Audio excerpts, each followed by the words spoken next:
Halo teman-teman, selamat datang di update Timnas Indonesia yang berlaga di Piala Asia 2023 di Qatar.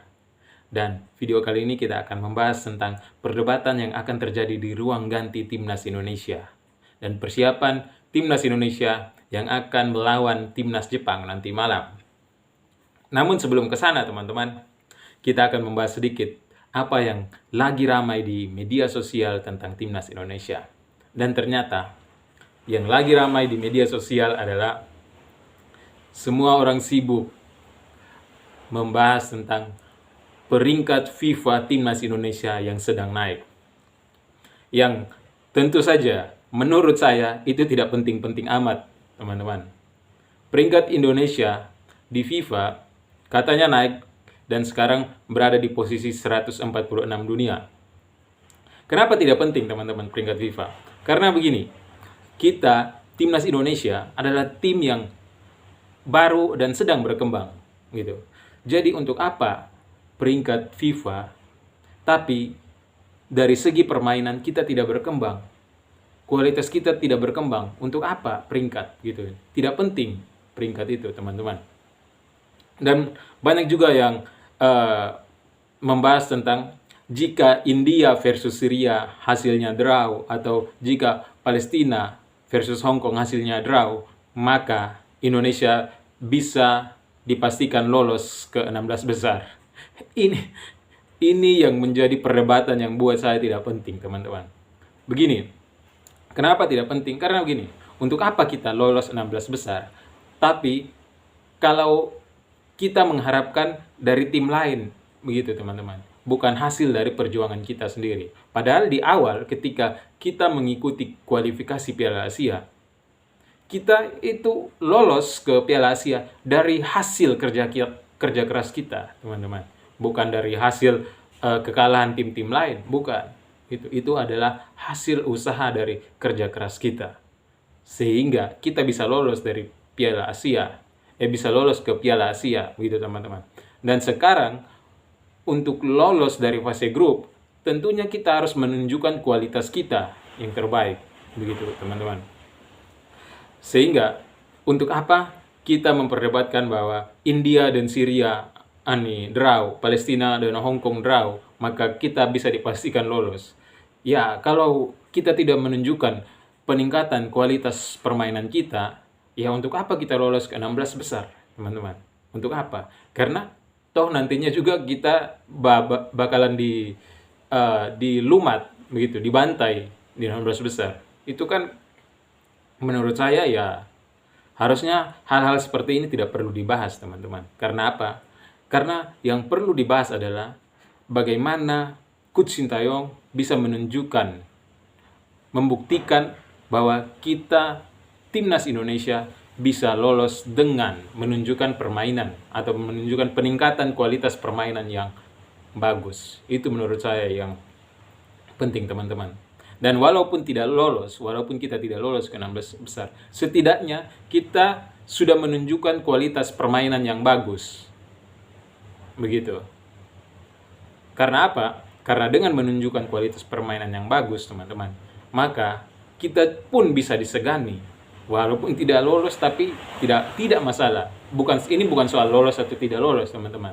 Ini tentang bagaimana kita menunjukkan kualitas permainan kita, begitu. Ini bukan soal hasil menang atau kalah, begitu teman-teman ya. Namun ya tentu saja harapan kita adalah kita bisa menandingi Jepang. Tapi tidak mudah juga kita untuk menandingi Jepang atau mengimbangi Jepang, tidak mudah karena Jepang juga tidak mau diremehkan, teman-teman, begitu. Yang pastinya dia juga membutuhkan kemenangan. Timnas Jepang ini membutuhkan kemenangan dan pastinya dia akan menurunkan skuad-skuad terbaiknya. Skuad-skuad terbaiknya ya tentu seperti Endo, Mitoma, Tomiyasu. Itulah pemain-pemain yang sudah punya pengalaman, banyak pengalaman bahkan di Liga Utama Inggris, begitu. Ya jelas kualitasnya beda dengan kualitas pemain kita. Tapi minimal pemain-pemain kita bisa menunjukkan kualitasnya, bisa menandingi. Dan Yang paling penting kita harus bermain secara tim, teman-teman.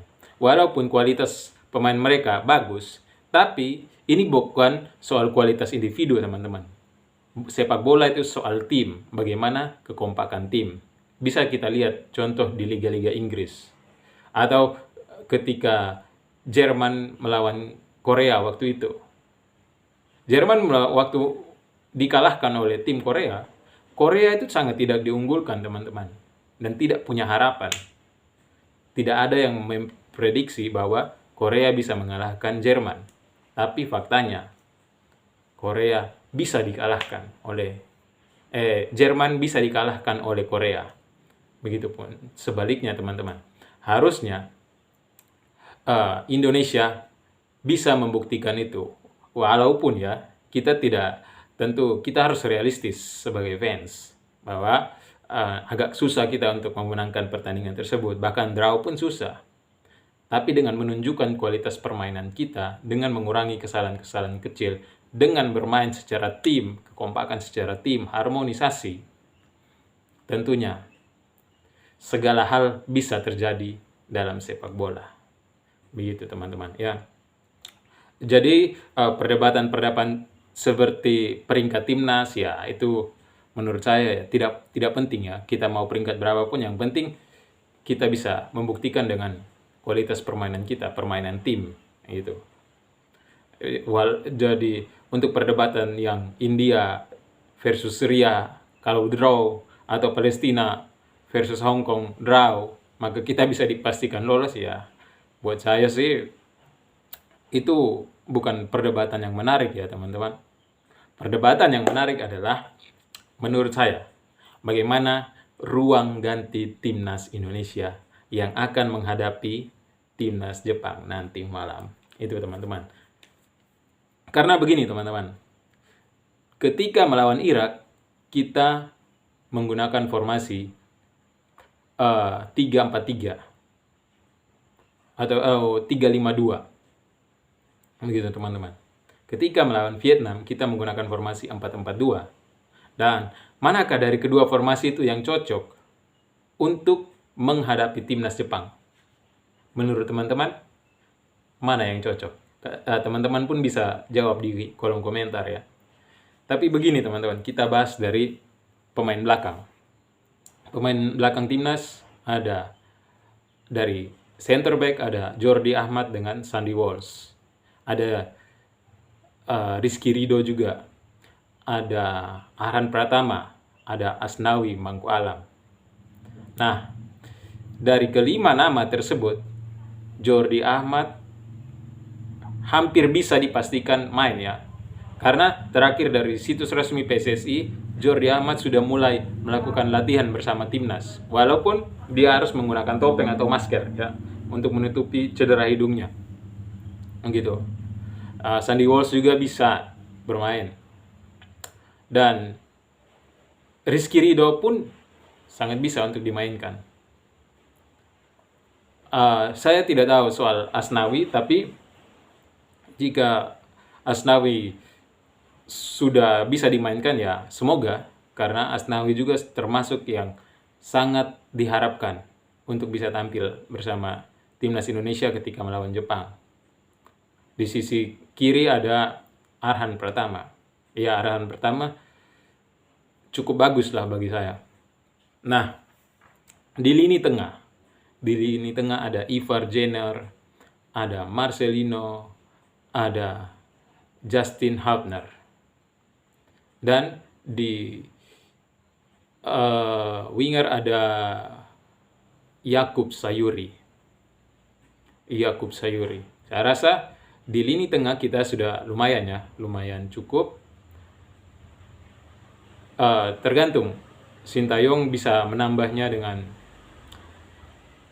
siapa, saya juga kurang tahu ya.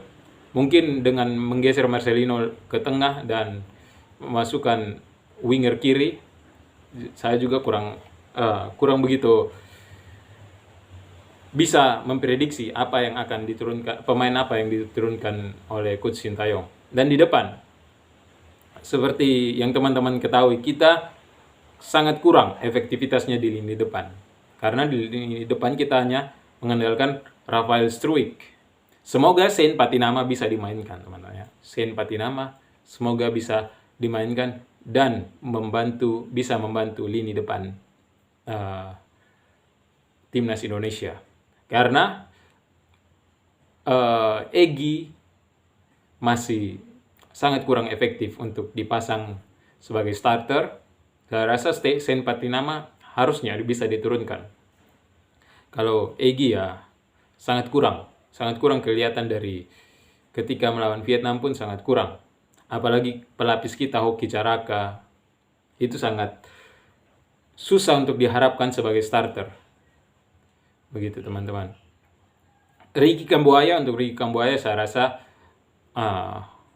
jangan dulu diturunkan karena masih kurang efektif untuk menjaga lini tengah kita. Ricky Kambuaya masih sibuk dengan dribblingnya, masih kurang konsentrasi, mungkin kurang juga pengalaman bermain di